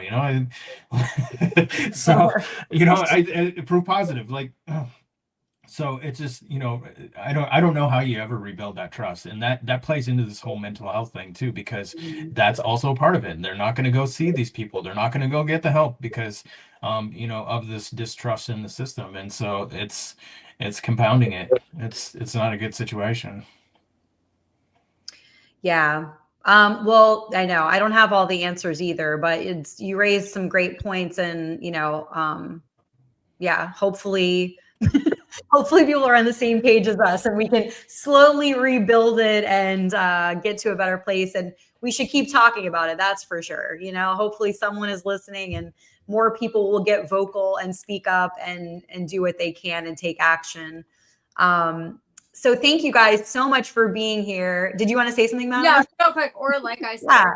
I just want to say, like, I know you might talk about mental health in the holiday season, but like I said, we know it's holiday season. Be a friend, and if you know somebody who has a sibling or family member struggling, go to a meeting with them. Go to an AA meeting with them, even if you're not an alcoholic or if you're not struggling. There's lots of little things all of us can do, and we all love to throw out these like hot takes. But I can say I've gone to an Al-Anon meeting with a friend. I've helped take other people to different situations with rehabs. Like and again, I know people that have a lot of money that struggle with mental health, and I know people that struggle paycheck to paycheck that have mental health. It does not discriminate. And I hope people really realize that. Absolutely. Yeah. And that's a really good suggestion, because people can be scared to like go on their own, right? So you can be a really good support system for people who are struggling, your friends, family member, whoever. So that is really good. And yeah, just as much as you can promote it to people that you might be concerned about or seeing, any concerning behavior, to help, to reach out, to say something, be a support for them. Yeah, it is really bad around this time because not everybody has a great family situation. I mean, that's one of the many reasons, but it's the whole thing with the holidays is you see all this stuff on TV and families, and I don't know, it might not be a happy time for you, and you might not have that in your life. And you might feel alone. And so there's a lot of things like that going on. There's a lot of shame. I feel like a lot of people wear a lot of shame in that world of mental health. Like there's shame whether you talk about it, whether you struggle with it, whether you know someone that struggles with it. And the holidays, people are afraid to go. They want to be with their families, but I feel like that shame wears on a lot of people. So that's where I was like, just lend out a helping hand, be nice, and be a community member, because a lot of us forget, as much as we like to preach it, we don't live it. Mm-hmm. Yeah, it costs $0 to be nice to somebody, and I'm not trying to toot my own horn or anything like this, but there's a crotchety old guy at my work, and he rubs people the wrong way. They rub him the wrong way. It's just a constant battle or whatever. And the other, like right before Thanksgiving or whatever, I just walked across, like I walked about 100 yards. I walked over him, and I was about to leave work, and I said, "Hey man, happy Thanksgiving." He did not expect that, because nobody in that place would say that to him, because he's always battling everybody and they're battling him or whatever. But like, you could see his face lit up, and he was very shocked by that. Shock somebody to say they look nice or whatever. It costs $0 to be nice to somebody. Try, set a goal for yourself to be nice to one or two people a week or whatever, and just surprise somebody, because you'll be surprised at what that can do for them and their mental health. Maybe Trump should rethink his words of wisdom. This goes full circle. Trump maybe should be thinking about just being nice. Just, no nice statement. Forget it. Throw water under the bridge. Guy's dead now anyways, Yeah, no, I love that. That's a great reminder. We can get caught up in like our own stuff, right? But it's nice to think about other people. Like you said, it doesn't really take much to just be kind or say something nice or smile or whatever it is. You never know how much that could make someone's day or brighten their day or whatever it is. So, and it's a win for you too. It feels good, right? So it's like a warm feeling all around. It's a win-win. So that's a great reminder. We will continue the mental health around the holidays conversation on Thursday. The Bold Voices on Thursday will be 9 to 11 p.m. Eastern time. Jay, do you have anything coming up this week that you want to shout out? Well, I was gonna do live tomorrow, but since President Trump's address is tomorrow, I'm probably gonna tune into that. So I want to hear what he has to say. So I'm gonna do that. Other than that, I have nothing before the holidays, other than your show on Thursday. But yeah, that's it. After the holidays, then I got a bunch of politicians or future politicians that'll want to do shows or whatever, and so I'll jump right back into it. But for now, just Angela's show, and that's about it. Awesome. Well, thank you. And Madeline, do you have anything you want to shout out? Things going on? Everybody. Yeah, thank you for having me. I'm glad you're talking about like mental health and all of these things. I think it's so important. We forget to loop it in. We tend to only loop things in when it's like goes with what's going on in the news politically, but it's a really great reminder for sure. Thank you. It's something I'm super passionate about. So I do like, and I don't like everything to be politics all the time. So I love to loop in things like that. We did a thing on relationships. I can't remember if it was last week or the week before, but it is, mental health's a big one for me. So I always try to work it in when I can. And it's bipartisan. Yeah, we love that. We love that. Oh, Kevin's giving us a what's up. Aw. Hi, Kev. We miss you. We're just closing out, but we hope you're doing well, and we'll see you on a live stream soon. Great panel. Looking forward to checking out everyone's content. We appreciate it. Yeah, please follow these guys. Give them all the love and support. Appreciate you guys being here. This was incredible. I really enjoyed this conversation. Thank you so much to everyone in the chat. Thank you for interacting with us. Thank you for your comments. We'll be back on Thursday for Bold Voices at 9 p.m. Eastern time to 11 p.m. Eastern time. Thank you so much, Madeline and Jay. Thank you, everybody else. You guys all rock. And Kevin's making jokes. He's got jokes, guys. He's got jokes. If you don't know, I don't know. Just forget about it. You don't want to know, right, Kev? You don't want to know. All right, guys. Thank you so much. We'll see you on Thursday. Bye. Bye.